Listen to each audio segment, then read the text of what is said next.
질책을 위한 질책, 범죄에 대한 책망을 위한 책망이 아니라 하나님께서는 용서하기 위해서 우리를 질책하시기도 합니다. 그렇게 당신의 말씀을 계시하십니다. 무지하고 또한 무관심한 우리에게 말씀을 하시고 그 말씀을 들을 귀를 열어주사 그 말씀에 감동하고 울고 웃고 그 말씀 앞에 무릎 꿇음으로 말미암아 역시 하나님의 말씀은 내가 사는 길이구나, 우리가 살아가는 유일한 답이구나 라는 사실들을 우리로 깨우치게 하는 이사야서의 말씀이 오늘 저와 여러분에게 길이 되고 힘이 되고 해답이 되어지기를 소망합니다. 아버지 하나님 감사합니다. 하나님의 말씀은 영원합니다.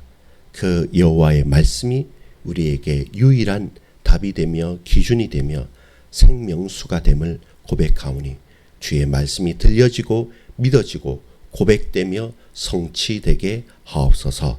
예수 그리스도의 이름으로 간절히 기도 올리옵나이다. 아멘.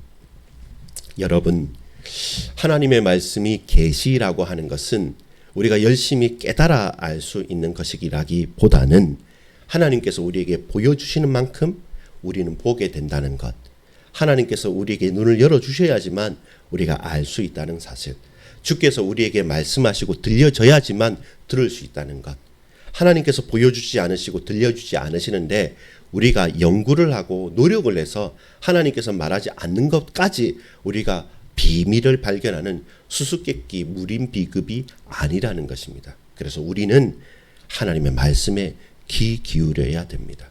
세상의 소금, 세상의 잡음에는 귀를 닫고 관심을 끊어버리고 도리어 세미한 음성 중에 흘려져 버렸던 하나님의 말씀에는 저와 여러분이 귀 기울이고 집중하는 것이 무엇보다도 중요합니다. 그래서 오늘 이사야서 1장 1절부터 20절까지 좀 길지 않습니까? 우리가 긴 성경 구절을 쭉 읽었습니다. 오늘 저와 여러분이 말씀을 나누는 가운데 제가 중요한 주제를 가지고 그 말씀을 정리하지만 더 중요한 것은 말씀을 들을 귀와 마음 상태가 필요합니다. 오늘 아침일 수도 있고 또 온라인 예배를 하고 다시 한번 듣는 게 저녁일 수도 있고 낮일 수도 있습니다. 근데 핵심은 뭐냐면 그렇게 설교 말씀을 듣고 예배 말씀을 듣고 내가 하나 붙잡아야지 하는 마음은 중요할 수 있지만 더 중요한 것은 뭐냐면 그 설교와 그 메신저의 메시지보다 더 중요한 것은 하나님 원 메신저가 누구십니까? 하나님이 우리에게 하신 말씀 그 자체가 우리에게 힘이 되고 답이 되고 생명수가 되는 겁니다. 그러면 이사야 1장 1절부터 20절까지를 한 번, 두 번, 세 번 그리고 천천히 묵상하면서 되뇌일 수 있다면 그게 사실 더 맞는 겁니다. 그 가운데 나에게 우리에게 각자에게 주시는 또 말씀을 알 수 있고 그것이 너무 자의적일 수도 있고 또 그것이 너무 내 마음대로 주관적일 수 있기 때문에 가이드를 가지고 읽을 수도 있고 준비하고 배경을 확인할 수 있는 것이지만 중요한 것은 하나님 말씀에 집중하는 것입니다. 그래서 여러분 오늘 이 말씀을 잔잔하게 한 번, 두 번, 세 번 반복해서 읽을 수 있는 마음 상태가 된다. 그게 사실 저는 더 중요한 거라고 생각합니다. 그런 마음 상태가 되어져서 묵상의 깊은 곳으로 들어가는 것이 중요합니다. 자, 그렇다면 오늘 몇 가지를 보도록 하겠습니다. 하나는 뭐냐면 이 말씀이 이사야의 말이냐 여호와 하나님의 말씀이냐라는 겁니다. 그 첫 번부터 그것에 대해서 증언합니다. 1절 보면 유다 왕 우시야와 요담과 아하스와 히스기야 시대에 아모스의 아들 이사야가 유다와 예루살렘에 관하여 본 계시라라는 겁니다. 이것은 하나님께서 이사야 선지자에게 보여주신 하나님께서 보여주신 말씀이라는 겁니다. 그리고 그것이 무엇입니까? 남유다를 중심으로 4명의 왕들이 있는 시대 가운데 북이스라엘 남유다와 나중에는 이스라엘이 포로가 되는 사내립이 쳐들어오죠. 그것까지 수많은 우여곡절 가운데 하나님께서 나라가 망하고 흥하고 복되고 무너지고 하는 모든 과정 가운데 하나님을 알고 계시고 간섭하시고 주장하고 계신다. 그 사실에 대해서 이사야는 증인으로 그 증거를 가지고 너희에게 썼다라는 것입니다. 그렇다면 이사야가 기록하고 말하고 전해주지만 누구의 말씀이냐? 라면 여호와 하나님의 말씀인 거죠. 마치 이렇게 예를 들 수 있을지 모르겠지만 서로 사랑하는 두 연인이 요즘은 메신저를 하면 되겠지만 과거에 연애 편지를 해야 되는데 그 편지를 누구에게 전달하겠습니까? 잘 모르니까 혼자 주기는 서로 저하잖아요. 그래서 서로를 잘 아는 지인에게, 친구에게 야 이거 좀 전해줘라고 할 때 믿음직한 사람이 믿음직한 행동으로 그 연애 편지를 받아가지고 이거 오해하지 말고 이런 관심과 중심이 있어서 당신에게 전하는 겁니다. 이 사람 믿을만 합니다. 라는 보증해서 전달해주는 연애 편지. 하나님이 이스라엘을 이렇게 사랑한다. 그러니까 징계와 질책에 시험 들지 말고 속히 돌이키십시오. 라고 이사야가 중간에 매개체가 되어져서 전해주는 것처럼 하나님의 러브레터를 전해주는 이사야 선지자인 것처럼 저와 여러분이 결국 이사야 선지자가 증언하지만 하나님의 말씀이란 겁니다. 자, 그런데 그 말씀의 내용이 뭐냐면 이스라엘 백성의 무관심과 영적인 무지입니다. 무관심과 무지를 질책하는 내용입니다. 우리가 이제 괴관이 있으면 좋겠지만 아마도 제가 다다음 주까지는 이사야서를 한번 또 수요 예배 때 다뤄봐야겠다 싶습니다. 왜냐하면 지금 이제 계속 8월, 7월 이렇게 이사야서를 봐갔기 때문에 수요일 날마다 성경을 다루지 않습니까? 오늘 역대기 상을 봤는데 당분간 먼저 이사야서를 한번 다뤄보면 이 매일의 새벽 기도와 조금 더 어울리지 않을까 싶어서 한 2주, 한 3주 정도 이렇게 내용들을 개관하는 것이 필요할 것 같은 마음이 들어서 그렇게 준비를 하고 있는데요. 4명의 왕 그리고 북이스라엘 그리고 이방의 침략자들까지 다루면서 하나님께서 이사야 선지자를 통해서 당신의 백성들에게 전하여 준 메시지란 겁니다. 그래서 이사야를 통한 하나님의 메시지. 근데 그 내용은 이 이스라엘 백성들의 무관심과 무지, 영적인 무지와 무관심이 단순하게 관심 없음이 아니라 하나님을 싫어하는 백성들에 대해서 책망하는 것입니다. 본론은 무관심과 무지입니다. 어느 정도냐면 2절에 보니까요. 하늘이여 들으라 땅이여 귀를 기울이라 여호와께서 말씀하시기를. 이 백성이 무관심하고 무지하여 들을 생각이 없으니까 하나님께서 한탄하는 것처럼 그렇다면 너희들이 듣기 싫다면 하늘과 땅이라도 들으라라고 하면서 말씀하시는데 뭐냐면 내가 자식을 양육하였거늘 그들이 나를 거역하는도다. 부자 간의 관계, 부모와 자식 간의 관계에 대해서 말씀하는 겁니다.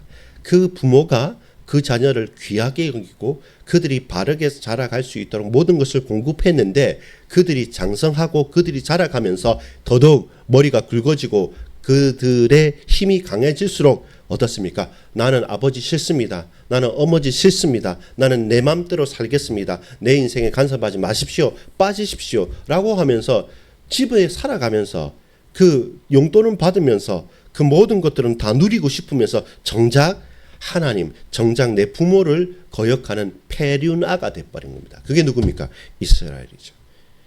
그 애굽 땅 종되었던 곳에서 건져내서 이 약속의 땅 가나안에서 정복하면서 살 수 있도록 하나님 율법을 주시고 그들에게 언약을 주셨는데 도리어 그 율법과 언약은 도무지 어디 간 데 없고 그 진멸해야 될 가나안 땅의 우상들에 열광하여서 하나님 싫다라고 하면서 우상에 열광하는 그들, 부모를 저버린 폐륜아, 부모를 죽이는 그 나쁜 악한 살인자들처럼 이 이스라엘 백성들이 변했다는 겁니다.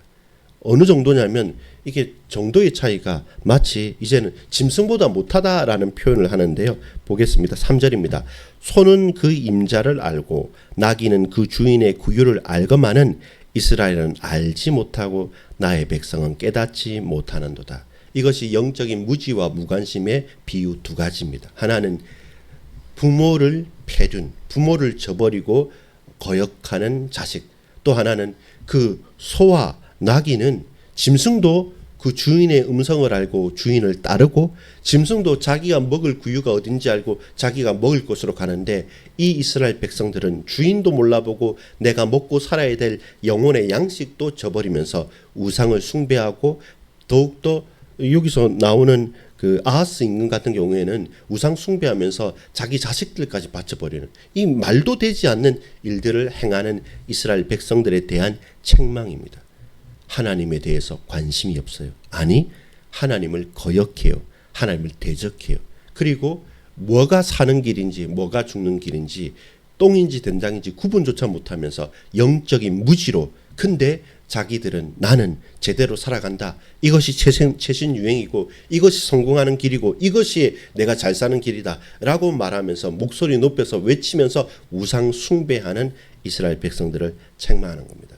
그래서 징계와 채찍들이 나오는 거죠. 이방 왕들을 통해서, 북이스라엘을 통해서, 그 민족들과 족속들을 통해서. 그러면서 고난당하면 또 죽겠다고 또 날린 겁니다. 이것이 이스라엘 백성들 왜 이래 라고 하지만 결국 누구의 스토리입니까? 저의 스토리고 여러분의 스토리고 우리의 스토리입니다. 하나님께서 우리를 참아 주시지 않으시고 붙들어 주시지 않으신다면 우린 이미 소리 소문조차 없이 사라질 수밖에 없습니다. 8절 볼까요? 딸 시온은 포도원의 망대같이 참외밭이 원두막같이 에워싸인 성같이 겨우 남았도다. 9절입니다. 만군의 여호와께서 우리를 위하여 생존자를 조금 남겨주지 아니하셨더라면 우리가 소돔 같고 고모라 같았으리라. 소돔과 고모라는 전설의 도시입니다. 다 사라져 버렸습니다. 아무것도 남지 않습니다. 소돔과 고모라한테 차라리 말하는 게 낫겠다라고 표현합니다. 저기 10절 이후로 보면. 근데 소돔과 고모라의 관원들에게 말하는 게 차라리 나을 정도로 이스라엘 백성 듣지 않는데 소돔과 고모라는 다 망했죠. 사라져 버렸죠. 그런데 그렇게 사라져야 될 우리인데 겨우 남고 조금 남고 생존자를 조금 남겨둠으로 말미암아 우리의 죄악이 아무리 지내도 끝까지 붙드셔서 끝까지 세워주시는 것. 18절입니다. 여호와께서 말씀하시되 오라 우리가 서로 변론하자. 너희의 죄가 주홍 같을지라도 눈과 같이 희어질 것이요 진홍같이 붉을지라도 양털같이 희게 되리라. 사실 불가능한 일인데 우리는 그것을 할 수 없는데 하나님께서는 겨우 남은 몇몇을 가지고 하나님께서 생존자 몇을 끝까지 참으시면서 남겨주면서 결국 붉은 피 같은 우리를 흰 눈처럼 그 붉게 물들어 버린 그 양털을 다시금 희게 살려두시겠다. 병쾌하시겠다. 끝까지 지키시겠다는 하나님의 영원한 의지의 표현인 것입니다. 그것이 하나님의 은혜와 사랑입니다. 여러분, 결론을 맺습니다. 하나님께서는 끝까지 붙들어 주십니다. 수많은 죄악과 그 붉은 결코 해결할 수 없고 지울 수 없는 문제 속에서도 나와 우리 개인과 가정과 가문과 후대를, 저와 여러분을 끝까지 참으시고 남겨주시고 세워주심으로 말미암아 하나님께서 당신의 구원의 스토리를 나를 통해, 여러분을 통해, 우리를 통해 이루실 것입니다. 그 은혜가 저와 여러분의 현장에 있습니다. 오늘 이곳에 이 시간부터 스타트, 새롭게 시작될 것입니다.